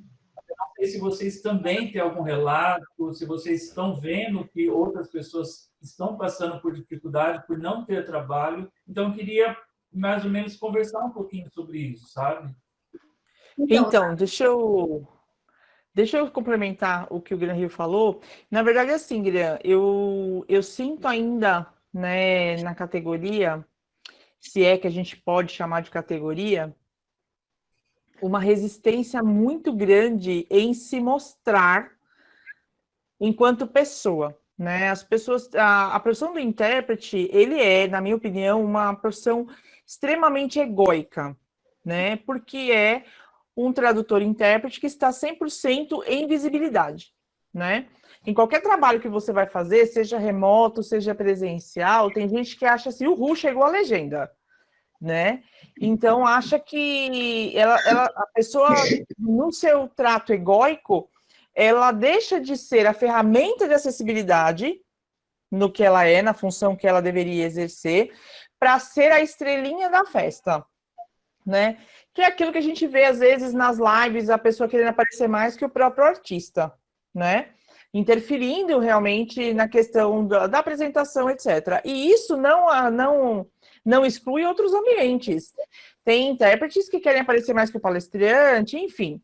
E é uma profissão extremamente egóica. Por ser uma profissão extremamente egóica, eu penso, e ainda assim, a gente tem aí, da nossa época, vamos colocar de 90 para cá, eu tinha os 90, são 30 anos. 30 anos é nada para uma profissão, né? Apesar que profissão mesmo, nós somos de 2010, tem 10 anos apenas. Então, nós estamos ainda pensando em engatinhar como categoria. E isso traz um problema que é a coisa egóica, né? E aí eu percebo assim, eu não sei se eu estou errada, eu gostaria de ter a opinião da Kátia, se ela tem, e da Carla, se elas têm essa percepção. A gente mais velho, eu sempre falo isso, a gente apanhou pra cacete para ser intérprete. A gente apanhou que nem gato morto, né? E aí, os mais jovens hoje, eu acho que eles são mais egóicos do que a gente era quando a gente começou. Né? É que às vezes eles acham que a gente é mais duro porque a gente foi moldado na pancada. Então a gente não aceita ver qualquer coisa. É duro, sangue aos nossos olhos, ver de repente alguns tipos de atuação. E aí essas pessoas têm um receio muito grande de se articular, de se juntar, ou de dizer, olha, tá ruim para mim, você pode me ajudar? É ainda uma profissão que é uma furação de olho, é uma talaricagem que não tem condição. E isso dificulta muito essa ajuda, esse auxílio, esse apoio. Porque as pessoas têm medo, né? Pelo menos eu percebo isso, as pessoas têm medo. Você ajuda a pessoa hoje, amanhã ela vem, né? Você, por exemplo, você tem um trabalho que você pode colocar mais uma pessoa, essa pessoa vai e se oferece para aquele contratante na caruda, dentro do expediente que você contratou ela, né? Isso, para mim, é de uma falta de ética sem precedentes. Eu gostaria que vocês juntassem a do Gran Rio e, né, fizessem um balaio aí, dissessem o que vocês pensam, se eu estou muito errada. Então, na CAICA, a gente teve, assim, no grupo de intérpretes que prestam serviços para a CAICA, a gente teve, acho que são 3 intérpretes que não conseguiram se adaptar com a forma online, né, com atendimento remoto. E aí, assim, infelizmente, a gente não tinha como ajudar em sentido de material, assim, tecnológico, porque a gente estava naquela loucura de se adaptar, tudo. Mas passou, assim, tipo, 2 semanas, eu acho que, na verdade, só teve um intérprete que até hoje não conseguiu se adaptar muito bem, porque esses outros 2, eles, eu não sei, assim, de onde eles conseguiram, mas eles, olha, cara, eu voltei, eu tenho um notebook agora, eu aumentei meu plano da internet e eu quero trabalhar. Então, eu entendo que o Gran Rio falou, que existem realmente, eu acho que intérpretes como esse que a gente não viu mais, né, não conseguiu se adaptar, né, mas eu não sei se são tantos assim, viu, Gran? Porque o que eu tenho visto é que muitos intérpretes pensaram assim, poxa, se eu não me adaptar, eu não vou trabalhar.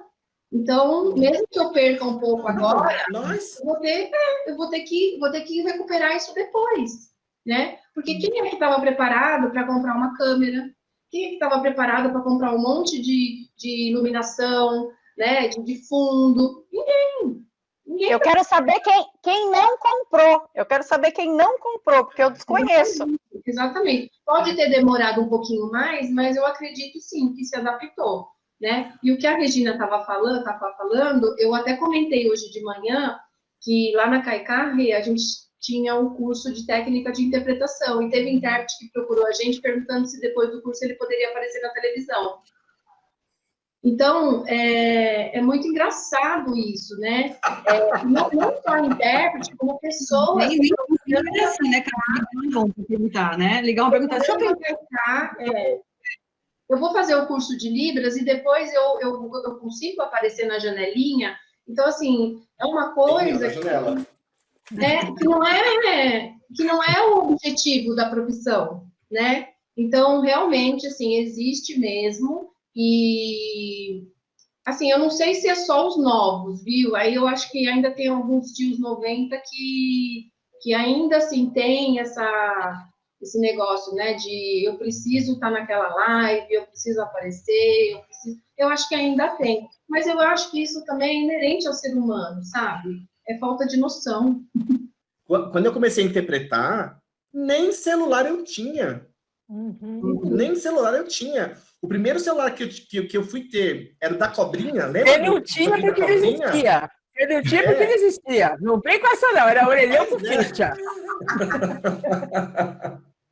A gente se comunicava por bip, gente. Você não sabe o que é? Faz uma pesquisa no Google. Bip, o que era um bip? Gente, eu trabalhei 3 meses no bip de madrugada. 3 meses. Pois é, exatamente. E aí o que acontece? Mensagens de surdos. E aí só eu lá não sabia. O que faz Então, o que acontece? Quando a gente começa a ver esse resgate histórico dos anos 90 para 2020, para os anos 2000, aqui a gente teve uma transformação social, uma transformação geracional, uma transformação computacional, uma transformação conceitual. Então, esses 4 eixos que a sociedade foi transformando, nos transformou. Então, nós que tivemos que aprender a lidar, até mesmo com a questão da tecnologia, a gente foi ali, ó, paulatinamente, aprendendo um processo que foi, assim, sabe, gerado para a gente em conta-gotas. Hoje, uma criança, não estou falando nem o tio da geração Z, estou falando uma criança, ela já nasce, saiu lá da barriga da mamãe, já faz pose para selfie, é ela própria que enquadra e faz o filtro. Não é? É verdade. As crianças hoje são assim. Mas o que eu quero dizer é o seguinte. E posta, Rogério. E posta, exatamente. E super likes e tudo mais, entendeu? Estão todos conectados. Mas o que acontece? Benucci, ele fala sobre a invisibilidade do intérprete. E aí eu quero fazer um gancho na fala que a gente está discorrendo agora, citando Benucci e trazendo um momento social. Quando Benucci ele fala da invisibilidade do intérprete, nós que somos a fala visível aqui, ó, quando nós nos colocamos no lugar de fala do outro, ou no nosso próprio lugar de fala, quando estamos com o microfone na nossa mão, a invisibilidade, ela passou longe. E hoje, quando a gente tem um processo de que a sociedade mudou o valor da palavra privacidade. Porque nós que tínhamos a nossa vida privativa, a nossa vida particular, a nossa vida lá no nosso mundinho, e todas essas tecnologias foi chegando, reality shows, tudo mais, exposição. Hoje, se você não colocar, partiu o trabalho, se você não fotografar, você fazendo um ovo frito, se você não fotografar que você está tirando roupa do varal, parece que sua vida não significa nada. Então, essa visibilidade que a sociedade tem hoje traz para os tradutores e intérpretes de língua de sinais uma invisibilidade que eles não conhecem. E isso não é uma crítica em relação à pessoa do intérprete A, B ou C. Nós estamos falando de um momento social que nós estamos passando. Isso foi forjado em nós. Agora, a galera que está chegando agora, que quer ir para a televisão, quer lá uma certa visibilidade no seu canal do YouTube, lá ensinando a ser intérprete em 3 meses, né? Clica aqui, ó, no link aqui em cima, arrasta aqui, joga para o lado, né? Vamos ser intérprete miojo, em 3 minutos você é intérprete. Uou! Galera, não é assim, queridos. Né? Nós estamos falando de uma língua, nós estamos falando de uma profissão, nós estamos falando de uma comunidade surda, e nós estamos falando de um resgate histórico, que isso é muito bacana da gente pensar sobre. Não é verdade, Carla? Então, mas aí, ô Timóteo, a gente fala que a gente foi forjado. Eu escutei uma frase uma vez da professora Sandra, lá da Unifesp, que é fantástica, né? Sandra Leite. E ela sempre fala, a gente que começou lá, né, no século passado, a gente aprendeu a trocar o pneu com o carro andando, né? Então, e o carro continua funcionando, né? Hoje o pessoal acha que é só clicar um botão e vai interpretar com o Google ali do lado, né? A gente, eu não sei, o pessoal comenta assim, nossa, vocês que são intérpretes mais antigos, vocês têm uma memória de elefante, porque vocês lembram o sinal de tudo e mais um pouco. Falei, não, meu amor, que na nossa época a gente lia, a gente aprendia língua portuguesa, a gente tinha uma coisa chamada repertório, que hoje está muito estreito com o Google, né? Vamos combinar. Estou errada? Eu só queria complementar que eu percebo que os intérpretes, muitos intérpretes hoje, eles são intérpretes para ouvintes, né? Não são intérpretes para surdos. E às vezes boa, Carla, vou adotar essa frase. Eu e a Kátia, a gente discute muito sobre isso, né? Afinal de contas, estamos quase... fico mais com ela do que com a minha família, né? Porque a gente trabalha junto o dia inteiro. Então, a gente discute muitas coisas com relação a isso. E eu percebo que muitos intérpretes estão muito preocupados em como que o outro ouvinte vai falar nossa, que lindo que você está fazendo. Eles esperam essa expressão que a gente detesta, porque eu detesto que fica assim, porque eu faço o meu trabalho. Você não fala para todo mundo com padeiro, assim, para um método da hora, ai, que lindo, não fica falando, é a profissão da pessoa. Eu acho. É claro que a gente gosta de ser elogiado pelo bom serviço que eu prestei. Ai, que bom! Ai, que bom! A gente gosta de ser elogiado Chama pelo o bom padeiro! né? Qualquer profissão, né? E assim, a gente gosta de ser elogiado pela boa qualidade do serviço que eu prestei, mas não porque todo mundo me achou lindo. Então, eu percebo muitas lives que eu tenho assistido, com as lives a gente percebe vários tipos de intérpretes, né? Tem aqueles que gostam super de aparecer, e tem aquele que realmente se preocupa que o surdo vai entender.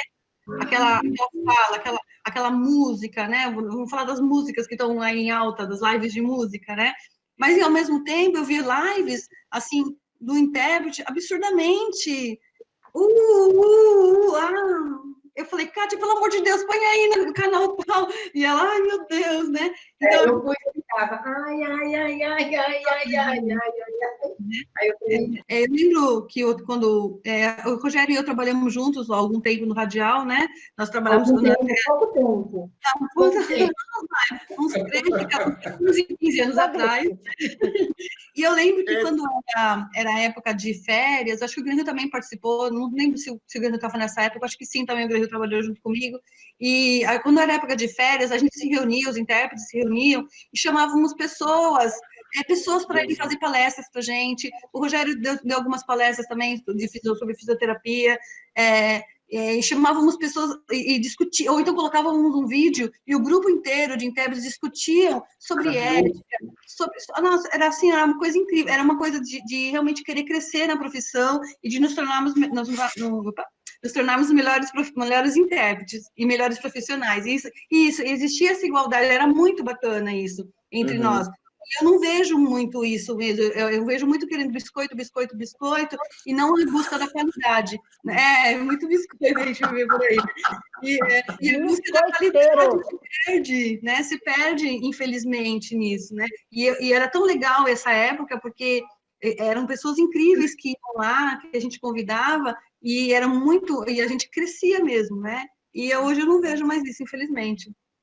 Não, só complementando, não só biscoito, mas muito do que a Regina falou. A gente trabalha com intérpretes que prestam serviço para a CAICA.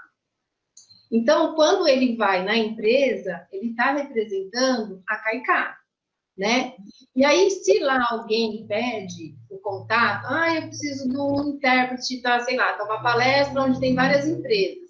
Então, ele foi lá representando a CAICA. E aí, se alguém pede, fala assim, eu preciso de intérprete na minha empresa, né? Isso já aconteceu com a gente, Regina. Já aconteceu assim mesmo, né?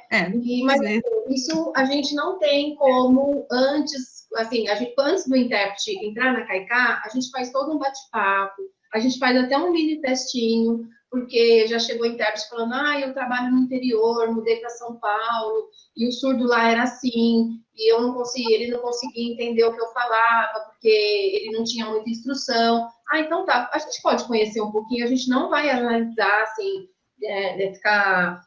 quem somos nós, né, para ficar avaliando a sua interpretação, mas eu gostaria de saber como que você usa os sinais, para onde que eu posso te mandar. E aí, quando ele começa a interpretar, aí a gente entende que, assim, não era o surdo, era ele, né? Então, e aí, assim, a gente não tem como medir, né? A gente não tem como avaliar a ética se a pessoa tem ou não. É só na hora da prática mesmo. Então, é o que eu falei também de manhã, né? São outros atributos que a gente carrega, que não é só aprender a língua. Então, é bem complicado essa questão que a Regina levantou, né? Principalmente quando o outro te representa dentro do ambiente que você está, né? Então, mas aí, deixa eu perguntar para vocês se vocês têm essa percepção também. A gente conversa bastante, eu, Gran Rio, Juliana, assim, várias horas no dia, né? A gente tem, às vezes, 300 mensagens no dia para ler, não dá para acompanhar. Eu sou idosa, não consigo fazer leitura dinâmica. Ontem vocês estavam perguntando, inclusive, misericórdia, 596 mensagens. Eu falei, para de cala a boca. Gente, não fala de discriminação comigo, não, que eu fico possuída. Então, aí, o que acontece? Eu não sei se vocês também percebem isso. Essa coisa da prática, essa coisa do posicionamento pessoal, a gente não tem como saber.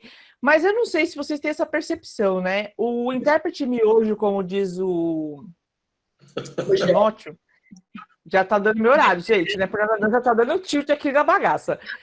O intérprete miojo, ele tem um combustível de largada. Ele tem um combustível para um tiro de 100 metros, mas ele não tem um tiro de combustível para uma maratona de anos como a gente tem. Então, assim, eu não sei se vocês têm essa percepção, mas quanta gente fez puff, e pá, não sei quantos mil seguidores, não sei quantos mil likes, e cadê? Exatamente. Né? Porque isso eu costumo dizer... Muitos intérpretes começaram na Caicar, né? E assim, é lógico, eles não são nossos funcionários, né? A gente sempre deixa isso muito claro. Você entrou num lugar melhor, num lugar que vai te dar mais oportunidade, num lugar que você vai ser registrado, vai embora, né? A gente não segura ninguém, eles são free. Então, mas assim... Até porque é trabalho, não é pegação. Sim, exatamente. E a única coisa que a gente gostaria que tivesse é esse lado ético, né? De assim, eu estou lá, olha, você precisa de intérprete, você pode ligar para a Caicar Libras e solicitar um intérprete, né? E uma questão que é importante a gente falar, né? Porque, assim, porque, assim, nós estamos hoje, em 2020, numa geração onde que a interpretação de texto e a interpretação daquilo que é falado é completamente equivocado em relação àquilo que você ouve e aquilo que você quer compreender, certo? Por que eu estou levantando isso? Porque nos parece, né? Estou falando numa fala, né? Num distanciamento de fala, que nós somos os perfeitos, os maravilhosos, estamos num status inatingível. Não! Não! Longe disso. O que nós estamos, nestas falas, falando da constituição do tradutor e intérprete de língua de sinais durante os anos, nós identificamos alguns desvios de condutas, alguns desvios de ética, alguns erros profissionais, inclusive nossos, mas o que nós estamos pontuando? Que nós tínhamos a quem recorrer, a quem nos embasar, a quem nos formar, a quem ser melhor do que nós, para que nós também pudéssemos ser melhores. Então, hoje, quando nesta live aqui eu encontro Carla, Kátia, Camila, Regina Fernandes, Juliana e Gran Rio, de uma época pela qual eu participei e que trabalhei com alguns de vocês, ou numa instituição, ou eventos e tudo mais, e as nossas vidas foram se entrelaçando, por que que isso aconteceu? A vida é feita de caminhos e escolhas. E eu digo mais ainda, a vida é feita de escolhas. Ou você tem, ou você as cria. E aí, nós criamos algumas escolhas que fizeram com que convergíssemos os nossos caminhos. E isso nos constitui enquanto tradutores de língua de sinais dentro de uma categoria pela qual nós permanecemos estáveis durante o tempo. Então, quando a Regina falou que hoje tem intérpretes que explodem, legal, bacana, tem estratégia de marketing, tem redes sociais, tem uma dinâmica boa, tem uma boa oratória, tem um bom preço do mercado, é claro que a galera vai atrás, porque não conhece que a língua de sinais, o que é a comunidade surda e o que é a profissão do tradutor e intérprete de língua de sinais. Então, nos parece que vender ouro de bandido, lembra lá que era do pau oco, lembra o santo do pau oco? Pirita. Okay? Aí o que acontece? Essa ilusão, ela passa. Mas quem permanece quando vê que esse ouro, ele não é mais atrativo? É aquele que vai estudar, é aquele que vai se inteirar da profissão, é aquele que vai fazer uma graduação, uma pós-graduação. E aí eu quero fazer uma provocação, na verdade, uma reflexão para a Carla e para a Kátia. Porque quando eu iniciei, quando vocês iniciaram, quando nós todos iniciamos, havia muito uma frase recorrente, que era a seguinte: tem que ter contato com surdos, comunidade surda, contato com surdo, contato com surdo. Pergunto eu para vocês, onde estão os surdos hoje? Boa pergunta. Já. No mestrado, no doutorado. Tá? Eles evoluíram, graças a Deus. O que a gente está falando, Carlos, Eles o que a gente está falando... dentro de um espaço, dentro de um shopping, dentro de uma escola, de uma associação, né? Era mais fácil lidar com essa comunidade surda, né? Porque as oportunidades sociais eram outras. Hoje, quando a gente fala comunidade surda, o aluno dos espaços pelas quais nós trabalhamos, e a gente fala, gente, tem que ter contato com... Cadê o surdo? Mas, Rogério, a rede social era o shopping. Não Exato. tinha Facebook, Nada. Instagram. Mas aí, Camila, nessa época que a gente começou, as associações eram muito fortes. Então, a gente ainda tinha aquela coisa de que o surdo idoso era o surdo que tinha razão. Então, ele moderava aquele fogo inicial do surdo jovem que queria tirar um sarro do ouvinte que estava aprendendo. Então, ele moderava. Eles eram modelos, eles eram respeitados como os surdos mais velhos. Hoje, com o enfraquecimento das associações, falta realmente esse contato. Onde estão esses surdos? Porque como é que... E aí eu, pelo menos, falo muito para os meus alunos, a internet é a terra de ninguém, né? Deus criou a internet, o demônio criou o Instagram. É para fuder com tudo. Por quê? Porque aí você não tem... Você que está aprendendo, você não tem filtro para saber o que é bom e o que não tem. Não tem filtro para saber que esse aqui é propaganda enganosa, é ouro de tolo, é a pirita. Né? E eu costumo dizer, que é o que o Timóteo falou, essa Constituição que tornou a gente estável e que hoje faz com que as pessoas não sejam tão estáveis assim, é que é muito difícil você colocar um telhado numa casa sem chão. Não tem chão, não tem fundação. E aí você põe um telhado em cima, o de baixo não aguenta. Então falta isso, né? As pessoas, a internet, ela emburreceu demais as pessoas, porque hoje qualquer um põe qualquer coisa em qualquer lugar. E aí qual é o filtro? Como é que você avalia se você não tem conhecimento da língua? Exatamente isso que você está falando, Regina. Pegando um pouquinho da fala de cada um, voltando, trazendo tudo isso para essa novidade que são as lives. A gente nem imaginava que isso seria possível e hoje a nossa realidade é live, né? Principalmente na interpretação. E o que acontece? As pessoas assistem às lives, os intérpretes de Libras ganharam uma visibilidade ainda maior, porém está surgindo um problema. Como o intérprete passa para as pessoas sobre a profissão dele? Ele está lá interpretando, mas ele nos representa. Ele representa toda uma categoria. E surge o que a Kátia falou. A pessoa liga, eu quero ficar lá na televisão. Por quê? O intérprete de Libras, não são todos, alguns. Eles vão até lá nas lives e ficam. O boneco do posto. Umas coisas assim absurdas. Né? Mas é verdade. A gente até, no momento, nomeava como performance. Só que tem umas que até foge, não é performance, é alguma coisa que a gente não consegue nomear o que é aquilo, o que aquele ser está fazendo ali. Então, olha a imagem que a gente está passando para o público. Então, o que as pessoas pensam? Bom, aquele intérprete está lá parado, mas ele está transmitindo a informação, ele não serve, ele está parado. Agora, aquele outro que está lá na sua performance, dançando, aquele intérprete é bom, porque olha como ele está vivendo a música. Então, está sendo passado para as pessoas uma visão muito errada de como nós, profissionais, somos.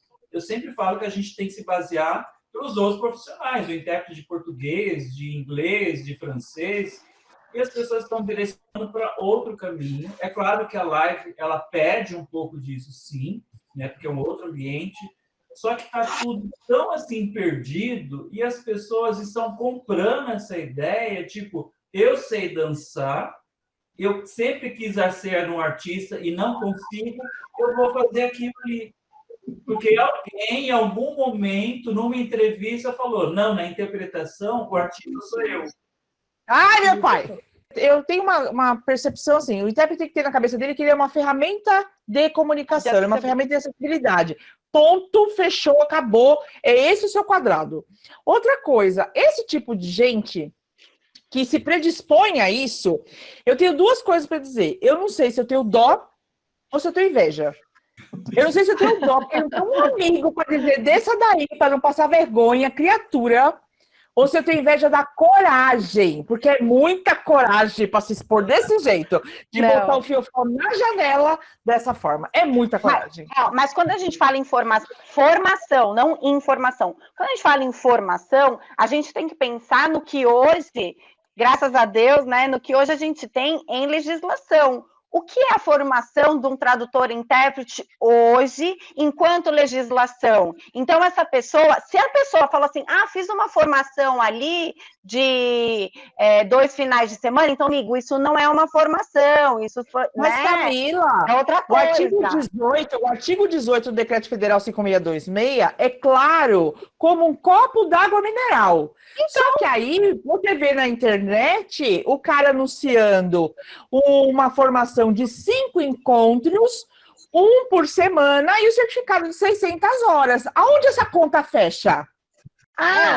Então, eu queria até perguntar para as meninas sobre isso, assim, lá, se dentro da escola delas existe uma vertente que busca essa conversa com os seus estudantes ouvintes, né? Porque, às vezes, por exemplo, o cara vai lá, ele quer aprender, tipo assim, eu quero fazer o módulo 1, eu quero me comunicar com a minha vizinha, eu tenho meu colega de trabalho, então eu quero ter uma comunicação. Às vezes a pessoa vai e só quer ter um curso, né? E aí chega lá, obviamente, de repente faz assim, nossa, né? Outra coisa.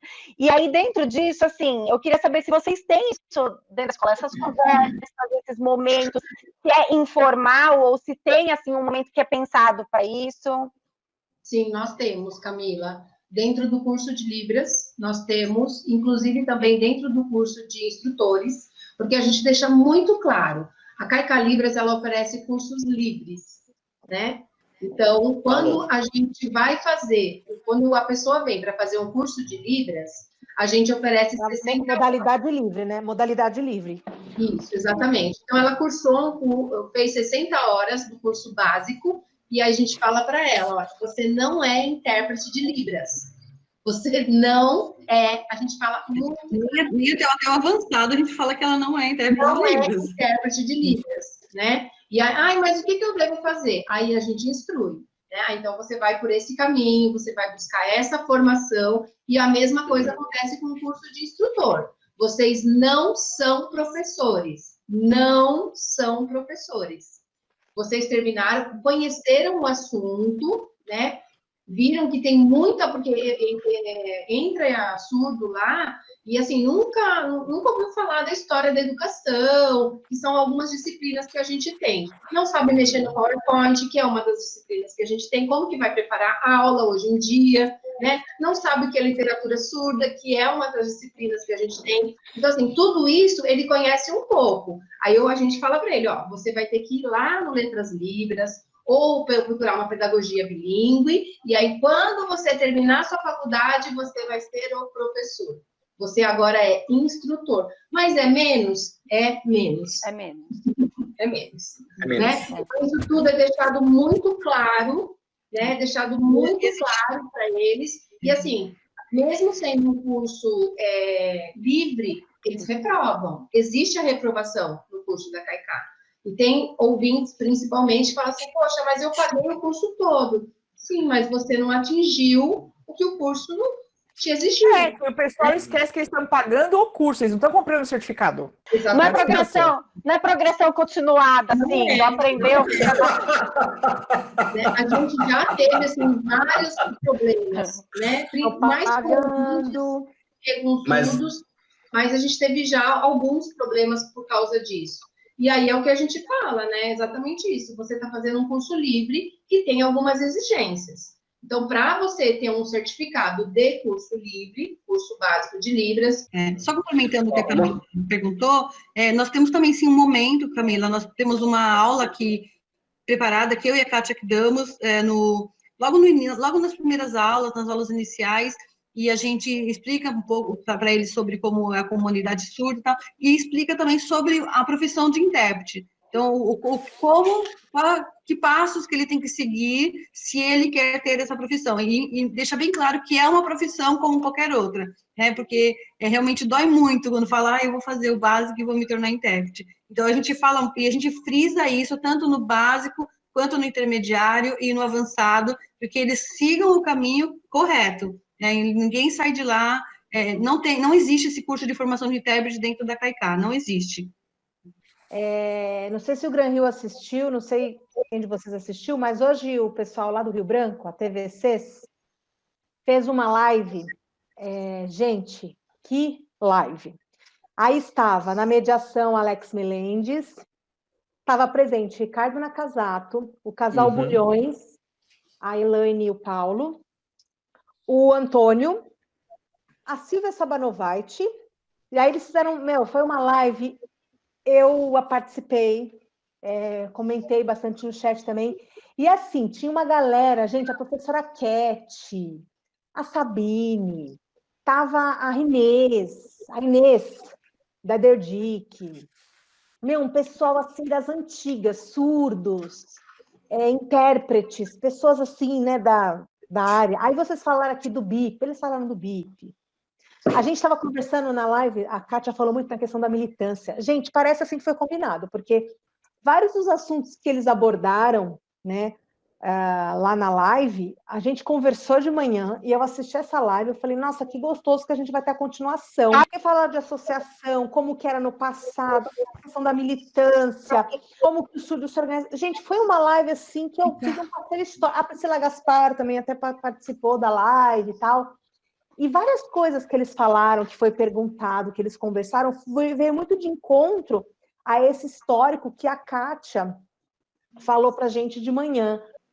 Uma vez eu estava interpretando um evento de pessoas com deficiência, e uma senhora que ela era deficiente física, né? Ela é deficiente física, e ela falava assim que... Aí a pergunta da plateia era exatamente essa, né? Se ela achava que as pessoas, que pela militância dela, de todo o grupo das pessoas com deficiência, os novos estariam dessa forma, né? Se ela achava que isso iria parar, né? E achei tão interessante que ela falou assim que realmente os que estão chegando, assim como eu vejo que os novos intérpretes estão chegando, já chegam mais ou menos meio que pronto, né? E não é que está pronto, a gente sabe que não está pronto, mas assim, eles já chegam... A conquista foi feita durante todos esses anos. Então, nessa fase que eles chegam, é muito mais fácil, porque cursos são mais fáceis, estar com surdos, né? Então, é muito mais fácil de você aprender a língua do que antigamente, que a gente tinha que ser na raça, né? Então, eu acho que o objetivo deles mudou do nosso, né? Que veio com essa militância, e o deles é o objetivo de eu vou aparecer, eu quero ser, tal, né? Mas eu acredito, sim, Juliana, acho que a gente não pode perder a esperança de levar essa mensagem de que não é só isso, né? Porque se a gente perde essa esperança de que ter esses novos aí, eles têm que nos dar energia, eles têm que nos dar força para que a gente continue. E a gente precisa, então, falar para eles, tem muito ainda que fazer, vamos lá, e incentivar eles a isso. Não é fácil, não são todos que querem nos escutar, não são todos que acreditam nesse tipo de conquista. Mas eu acho que a gente não pode perder a esperança, porque a história continua, e a gente não vai estar aqui para sempre, né? A gente tem que continuar isso daí. É um legado que a gente começou e que vamos deixando, e que eles têm que continuar. Acho que é o nosso papel hoje mostrar muito, muito mais do que só ser nós o intérprete, o intermediador, mas aquele que luta com a classe, com os surdos, aquele que realmente quer conquistar novas coisas. Porque a emoção de estar, não só a emoção, a gente acreditar no que a comunidade surda pode fazer e lutar por isso, é emocionante você estar ali junto com eles e fazer parte de uma história viva. Então, eu acredito que a gente tem que mostrar isso para eles, tem que fazer com que eles sintam esse amor, esse desejo de estar juntos, de vamos lá, vamos juntos. E a gente é uma classe separada, mas nós somos extremamente interligados com os surdos. Não tem como ser, nós só somos profissionais intérpretes porque existem os surdos. Então, temos que estar juntos. né? Então, acho que é isso que a gente tem que passar para Mas eles. isso somos nós, Kátia. A tua geração Z não vê dessa forma, não, nega. Isso é a nossa visão. Deixa eu falar só uma coisinha com a Kátia e com a Carla, que eu sou uma pessoa idosa, né? Vem em minha aposentadoria. Eu sou uma pessoa idosa, água de cabelo. E eu queria dizer só duas coisinhas bem rápidas para vocês. Que, assim, é um prazerzaço ter vocês aqui, né? A gente se encontrou pessoalmente lá em Santa Catarina, né, cara? E foi muito massa, né? E dizer para vocês o seguinte, a Limiar dá curso de intérprete, viu? Você pode mandar os alunos para a gente, que vai ser um prazer. Porque pelo menos eles vão chegar lá sabendo Libras, né? Porque o que tem de gente fazendo alfabeto da Xanxa, que ódio! Né? Odeio. Meu passado já. Então. E aí, Quem assim. nunca? Quem nunca? Pelo amor de Deus, queima Jesus! Ele tem erros homéricos, né? E aí eu queria me despedir de vocês, assim, Ju, Timóteo, Camila, Gran, né? Família, né? E aí, Kátia, Carla, eu queria deixar assim, a gente nem combinou em família, né, galera? Mas eu queria deixar sempre aberto para vocês, a gente está aí toda semana, participem com a gente só quer aumentar esse grupo, esse é um grande objetivo nosso. Eu amo. Beijo, beijo, beijo, beijo, beijo. Eu quero agradecer muito o convite, que foi muito bom ver vocês, que algumas pessoas eu não via há muito tempo, o Gran Rio também eu não via há muito tempo, a Juliana, né? A Camila, eu acho que não conhecia pessoalmente. Assim, eu falo isso porque eu não consigo decorar muito o rosto das pessoas, eu tenho um problema sério com isso. E espero que a gente se encontre outras vezes, viu, gente? Então, muito obrigada. Um beijo. Obrigada. Gente, eu tenho super a agradecer, foram histórias maravilhosas. Vocês fizeram entrar numa nostalgia, assim, total. E com cada um eu sempre tive uma historinha. Lembro muito da Ju num evento que eu admirava a Juliana. Gente, a Juliana Fernandes, ela estava com o pé quebrado. Era um evento de educação. Posso falar que eu estava? Você estava? Eu não era nada, mas eu estava lá. E eu vi, ela tinha acabado de machucar o pé. Eu estava lá. Eu estava tão nervosa aquele dia, e aí tinha um fone maldito que não funcionava, e aí eu ficava assim, faz o quê? E eu olhava para a Ju, ela, continua, eu, faz o quê? Eu não via nada, zero. Poesia! Aí eu falei assim, eu fiquei desesperada aquele dia. Aí eu lembro que antes de eu ir embora, eu falei para ela, desculpa dela. Desculpa do quê? Se você não estava ouvindo, o que você ia passar? Aí eu falava, aí eu falei que você fazia continua, mas ela também não sabia que eu não estava ouvindo. Ela achou que estava falhando, mas estava assim, zero.